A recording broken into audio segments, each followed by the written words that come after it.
America பாதுகாப்பான நாடுன்னு யார் சொன்னா? நீங்கள் சொல்லியிருக்கீங்களா? இல்லை அமெரிக்காவுக்கு போயிருக்கீங்களா? இல்லை அமெரிக்காவில் இருக்கிறவங்க ஏதாவது தகவல் சொல்லியிருக்காங்களா?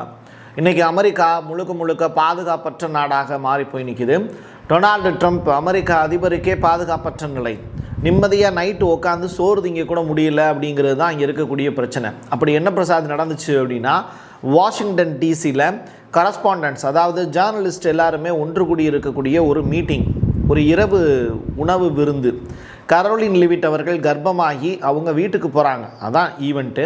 ஸோ அதுக்காக ஒரு பார்ட்டி ஒன்று ஆர்கனைஸ் பண்ணுறாங்க. இதில் டொனால்டு ட்ரம்ப்பு, அவருடைய ஒய்ஃபு எல்லோரும் வந்து கலந்துக்கிறாங்க.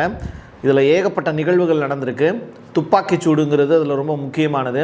இதில் ட்ரம்ப் உயிர் பிழைத்தாரா இல்லையா, அதற்கு பிறகு அறிவித்திருக்கக்கூடிய அறிவிப்பு ரொம்ப முக்கியமானது. ஈரானுடனான பேச்சுவார்த்தையை முழுமையாக நான் ரத்து செய்கிறேன் அப்படின்னு ட்ரம்ப் சொல்லியிருக்காரு. ஏகப்பட்ட ஈவெண்ட்டு வித் விஷுவலோட காத்திருக்கு. மிஸ் பண்ணாமல் கடைசி வரைக்கும் பாருங்கள். வாங்க பார்க்கலாம் உறவுகளே, இது பிரசாத் சிக்னேச்சர். உங்களுடைய தொழில் சம்பந்தமான விளம்பரங்களை நமது சேனலில் ஒளிபரப்ப உங்களுக்கான அருமையான வாய்ப்பு. Prasad signature media broadcasting private limited. நீங்க நியூஸ் ரீடரா மாறணுமா, கண்டென்ட் கிரியேட்டரா உருவாகணுமா, சேட்டலைட் சேனல்ல ரிப்போர்ட்டரா வேலை பார்க்கணுமா, டாக்குமெண்ட்ரி மேக்கிங்ல இருந்து ஜேர்னலிசம் பற்றிய முழுமையான பயிற்சி பெற உங்களுக்கான அருமையான வாய்ப்பு. எங்களை தேடி வாங்க. ஆன்லைன் மற்றும் நேரடி பயிற்சி வகுப்புகளும் சர்டிபிகேட் கோர்ஸாவே கத்துத்தரும். மீடியா துறையில் 10 ஆண்டுகளுக்கு மேல அனுபவம் உள்ளவர்கள் பயிற்சி கொடுப்பார்கள். வாய்ஸ் ஓவர் தொடங்கி வாய்ஸ்லெஸ் பீப்புளுக்காக உங்களை சிறந்த ஜேர்னலிஸ்டா உருவாக்க வேண்டியது எங்களோட பொறுப்பு. ஸ்கூல்ஸ் அண்ட் காலேஜஸ்ல ஜூனியர் ஜேர்னலிஸ்ட்ங்கிற பேர்ல ஒர்க் ஷாப்பும் கண்டக்ட் பண்ணி கொடுக்கிறோம். மோட்டிவேஷனல் ஸ்பீக்கரா கடந்த 15 ஆண்டுகளா கல்வி நிறுவனங்களுக்கு நிகழ்ச்சிகளும் நடத்தி தரோம். தொடர்புக்கு 9944790333 94493594. prasadsignature@gmail.com. Ready to rumble, is he not? He is ready to rumble. I will tell you, this speech tonight will be classic Donald J. Trump. It'll be funny, it'll be entertaining. There will be some shots fired tonight in the room. So everyone should tune in. It's going to be really great. I'm looking forward to hearing it. I love it all. And you wrote most of it, you said. I can't take credit. In true Donald Trump fashion, the man puts his pen to the paper himself. So it's a lot of his own work. நிகழ்ச்சி ஆரம்பிக்கிறதுக்கு முன்னாடி Caroline livid அவர்கள் ஒரு பேட்டி ஒன்று கொடுக்குறாங்க. அந்த பேட்டியில் அவங்க சொல்லியிருக்கக்கூடிய விஷயம் நல்லா தெளிவாக பார்த்துக்கோங்க. அவங்க சொல்கிற வார்த்தையை நான் அப்படியே வாசிக்கிறேன். டொனால்டு ட்ரம்ப்பு இன்றைக்கி அனல் பறக்க போகிறார் அப்படிங்கிற ஸ்டேட்மெண்ட்டு. கடுமையான வாக்குவாதங்கள் அரங்கேறும் அரங்கம் இது அப்படிங்கிற ஸ்டேட்மெண்ட்டு. இன்று இரவு அனைவரும் பார்க்க வேண்டும் அப்படிங்கிற ஒரு ஸ்டேட்மெண்ட்டு. இது எல்லாத்தையும் சொல்லிவிட்டு கரோலின் லீவிட் அப்படின்னு சொல்லி சிரிச்சுக்கிட்டே அந்த பேட்டியை கொடுத்து முடிக்கிறாங்க. சரி, இந்த கரோலின் லீவிட் யார் அப்படிங்கிற ஒரு விஷயம் ரைட்டாக நான் அந்த பேட்டியையும் நான் உங்களுக்கு காண்பிச்சிட்டேன். இப்போ அடுத்ததாக நான் சொல்லக்கூடிய விஷயம் ரொம்ப முக்கியமானது. கரோலின் லீவிட் அவர்கள் ஒரு ஸ்டூடெண்ட் பத்திரிகையாளராக இருந்து அதற்கு பிறகு டொனால்டு ட்ரம்ப்பால் ஈர்க்கப்பட்டு அமெரிக்காவினுடைய, அதுவும் ஒயிட் ஹவுஸில் அதிபருடைய பத்திரிகை செயலாளராக பொறுப்பில் இருக்காங்க. ரொம்ப குறைந்த வயதில் இந்த பொசிஷனில் வந்து உட்கார்றாங்க. ரெண்டாவது, திறமையானவங்களும் கூட. பத்திரிகையாளர்களை எப்படி ஹேண்டில் பண்ணணும் அப்படிங்கிறது ஒரு நல்ல சக பத்திரிகையாளனுக்கு தெரியும். அந்த வகையில் அவங்க சூப்பராக ஹேண்டில் பண்ணுறாங்க. ஸோ 2018க்கு பிறகு கவனம் ஈர்க்கப்பட்ட ஒரு நபர்களில் இந்த கரோலின் லீவிட் ஒருத்தவங்க. அப்படிப்பட்டவங்க இப்போது 2வது முறையாக மாசமாகறாங்க, கர்ப்பம் தெரிக்கிறாங்க ரைட்டா. இவருடைய ஹஸ்பண்ட் வந்து இவரை விட 30 வயது தான் கூட உள்ள நபர் தான். அவர் வயது அதிகமாக இருக்காருன்னு பார்க்காதீங்க. He is a very good business man அப்படின்லாம் ஒரு தடவை சொல்லியிருக்கார். அது மட்டும் கிடையாது, கரோலின் லிவிட் அவர்களும் ட்ரம்ப்புக்கும் இடையில் ஒரு நல்லதொரு புரிந்துணர்வு இருக்குது. எப்படின்னா புரிதல் இருக்குதுன்னு சொல்லுவாங்கள்ல, அந்த மாதிரி. நீங்கள் ஒரு ஆக்ஷன் ஒன்று காமிக்கிறேன், அந்த காட்சியை பாருங்கள். 2 பேருக்கு இடையில் எவ்வளோ தூரம் புரிதல் இருந்தது அப்படின்னா இந்த ஆக்ஷன் வரும் அப்படின்னு.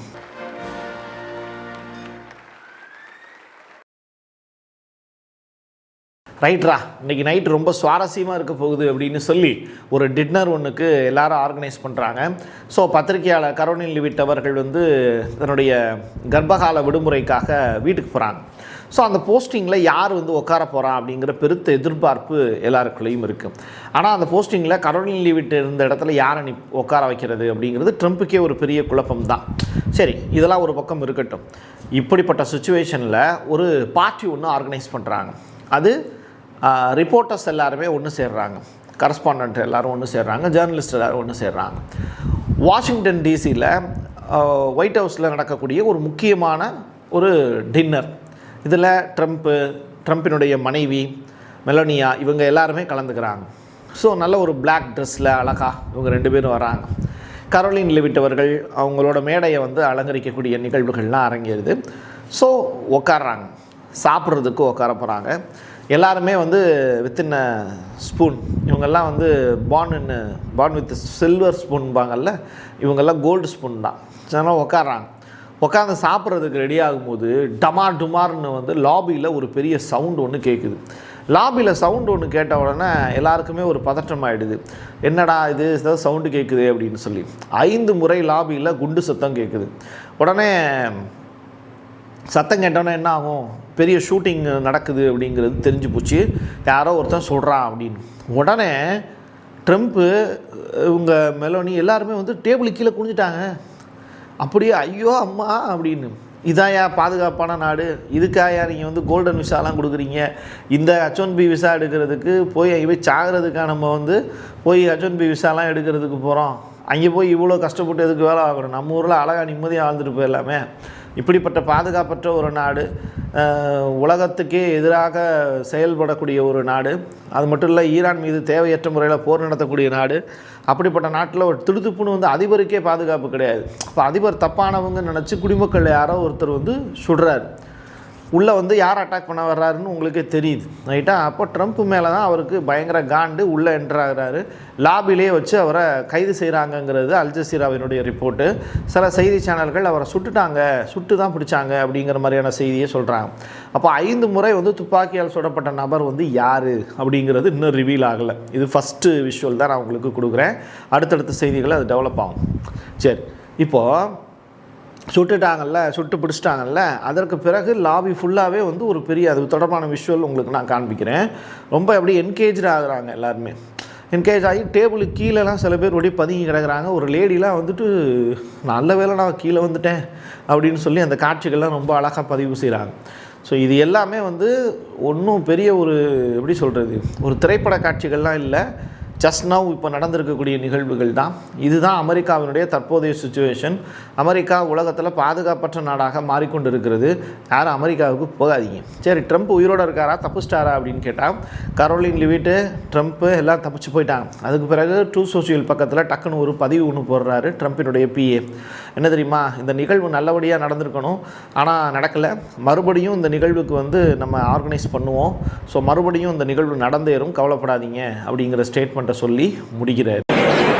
I'm at the White House Correspondents Association dinner, and just minutes ago there was chaos that erupted here in the ballroom at the Hilton in Washington. What I witnessed firsthand was a loud sound first, and to my mind it was probably dishes that were clattering. But within seconds, I saw the servers rushing in with their trays and trying to see a secure place to keep themselves safe. And that's when I thought that something was not right. And the entire table took cover under the table, and we were all on the ground. When I got up and when I knew that it was safe now to get up, what I witnessed on the stage was, security agents on the stage with long guns. It was probably the SWAT team that was here. And of course, POTUS was ushered out. And then one by one, all his cabinet members, including Scott Bessent, Kash Patel, Pete Hegseth, Whitcomb, they were all ushered out and taken to a secure place. Of course, there are reports saying that this was probably a gunman that opened fire, but we don't have any confirmed reports on that. The program is supposed to resume shortly. That's what has been announced, but we still don't have anything from the association. So overall, this was the first time that President Trump participated. இன்னொரு நிகழ்வு பேரலாக நடந்தது. பாகிஸ்தானில் ஈரானுடைய foreign minister Abbas Araghchi நேரடியாக வந்தார்.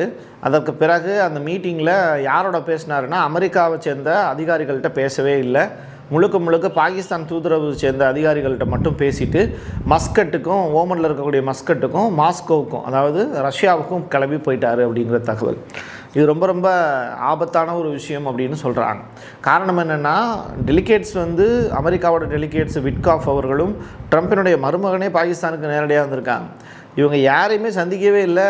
ஈரானுடைய foreign minister அவர் வாட்டி கிளம்பி போயிட்டார். ஸோ இது ரொம்ப ரொம்ப ஆபத்தான ஒரு விஷயம், அமெரிக்காவை அசிங்கப்படுத்தி இருக்கக்கூடிய ஒரு சம்பவம். இதனால் அமெரிக்கா வந்து பயங்கர காண்டில் இருக்கும். ட்ரம்ப் வந்து ஒரு சொல்லியிருக்கக்கூடிய ஸ்டேட்மெண்ட் இப்போ நான் பதிவு செய்கிறேன், கேட்டுக்கோங்க. ஈரானுடனான அனைத்து பேச்சுவார்த்தைகளையும் நான் ரத்து செய்கிறேன் அப்படிங்கிற ஸ்டேட்மெண்ட்டை சொல்கிறார். இது வந்து வேஸ்ட் ஆஃப் டைம் அப்படிங்கிற ஒரு வார்த்தையும் பதிவு செய்கிறார். இனிமேல் ஈரானுடன் பேச்சுவார்த்தை நடத்தப்போவது இல்லை அப்படிங்கிற ஸ்டேட்மெண்ட்டையும் கொடுக்குறாரு.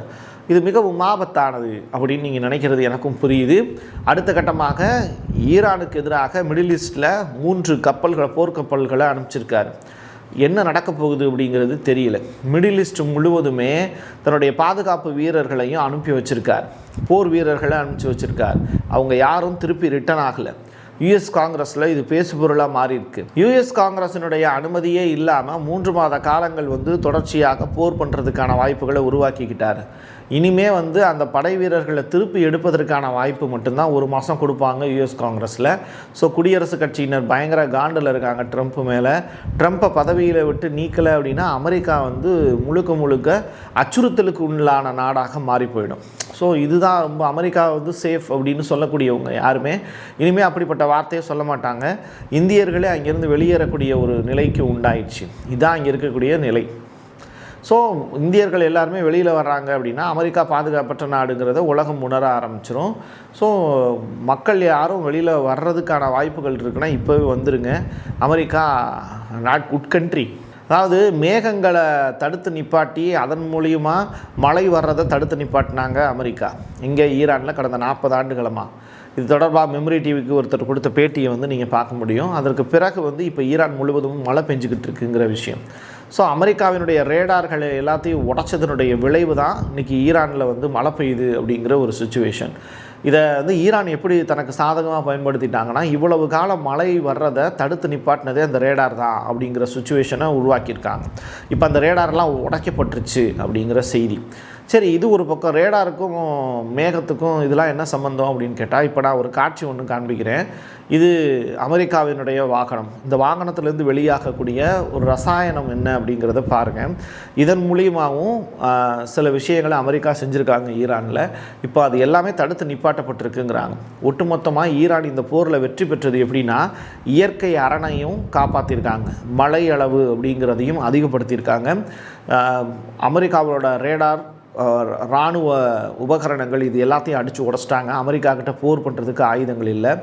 இதை தாண்டி வந்து ஸ்ட்ரெய்ட் ஆஃப் ஹார்மஸையும் கைப்பற்றி தன்னுடைய கட்டுப்பாட்டுக்குள்ளே கொண்டு வந்துட்டாங்க. அதுக்கான கட்டணங்களையும் வசூலிச்சிட்டாங்க. ஸ்ட்ரெய்ட் ஆஃப் ஹார்மஸினுடைய முக்கியத்துவத்தையும் உலகத்துக்கு புரிய வச்சுட்டாங்க. இப்போது அமெரிக்காவை அசிங்கமப்படுத்துகிறாங்க. மற்ற நாடுகள்லாம் இப்போது மிடில் ஈஸ்டில் இருக்கக்கூடிய Saudi Arabia, Qatar, Kuwait, UAE, Emirates உள்ளிட்ட நாடுகள் எல்லாமே அமெரிக்கா கிட்ட மண்டியிடுறாங்க. ஆனால் ஈரான் மட்டுமே ஸ்டெமினாவோடு தரமாக நின்று இப்போ போர் பிடிச்சிக்கிட்டு இருக்காங்க. திருப்பி போருக்கு வந்தினாலும் ஒரு லேடி ஒருத்தவங்க சொல்கிறாங்க, ஈரானுடைய லேடி, நான் போருக்கு ரெடியாக இருக்கோம், நாங்கள் எப்போ வரீங்க ட்ரம்ப் அவர்களே அப்படின்னு ஒரு கேள்வி வரை கேட்குறாங்க. ஸோ ட்ரம்ப் வந்து இப்போ தான் சொல்லியிருக்காரு ஈரானோட இனிமேல் பேச்சுவார்த்தை கிடையாதுன்னு. தைரியமான ஆம்பளையாக இருந்தால் வாடா ஒத்தைக்கு ஒத்த அப்படிங்கிற கதையாக தான் இருக்குது. ஸோ ஈரானில் இருக்கக்கூடிய சுச்சுவேஷன் இதுதான். எப்போ வர போகிற அப்படிங்கிற அளவுக்கு ட்ரம்ப்பை எதிர்நோக்கி காத்திருக்காங்க. அடுத்த போர் அப்படிங்கிறது ரொம்ப சுவாரஸ்யமாக நடக்க போகுது. அதற்கான அப்டேட்டோட நானும் காத்திருக்கேன். நீங்களும் ரெடியாக இருங்க. என் கையெழுத்து என் மக்களுக்கான உறவுகளே, மீண்டும் ஒரு பதிவில் சந்திக்கலாம். Prasad signature media broadcasting private limited. நீங்க நியூஸ் ரீடரா மாறணுமா, கண்டென்ட் கிரியேட்டரா உருவாகணுமா, சேட்டலைட் சேனல்ல ரிப்போர்ட்டரா வேலை பார்க்கணுமா, டாக்குமெண்ட்ரி மேக்கிங்ல இருந்து ஜர்னலிசம் பற்றிய முழுமையான பயிற்சி பெற உங்களுக்கான அருமையான வாய்ப்பு. எங்களை தேடி வாங்க. ஆன்லைன் மற்றும் நேரடி பயிற்சி வகுப்புகளும் சர்டிபிகேட் கோர்ஸாவே கத்துத்தரும். மீடியா துறையில் 10 ஆண்டுகளுக்கு மேல அனுபவம் உள்ளவர்கள் பயிற்சி கொடுப்பார்கள். வாய்ஸ் ஓவர் தொடங்கி வாய்ஸ்லெஸ் பீப்புளுக்காக உங்களை சிறந்த ஜேர்னலிஸ்டா உருவாக்க வேண்டியது எங்களோட பொறுப்பு. ஸ்கூல்ஸ் அண்ட் காலேஜஸ்ல ஜூனியர் ஜேர்னலிஸ்ட்ங்கிற பேர்ல ஒர்க் ஷாப்பும் கண்டக்ட் பண்ணி கொடுக்கிறோம். மோட்டிவேஷனல் ஸ்பீக்கரா கடந்த 15 ஆண்டுகளா கல்வி நிறுவனங்களுக்கு நிகழ்ச்சிகளும் நடத்தி தரோம். தொடர்புக்கு 9944790333 94493594 prasadsignature@gmail.com. உங்களுடைய தொழில் சம்பந்தமான விளம்பரங்களை நமது சேனலில் ஒளிபரப்ப உங்களுக்கான அருமையான வாய்ப்பு.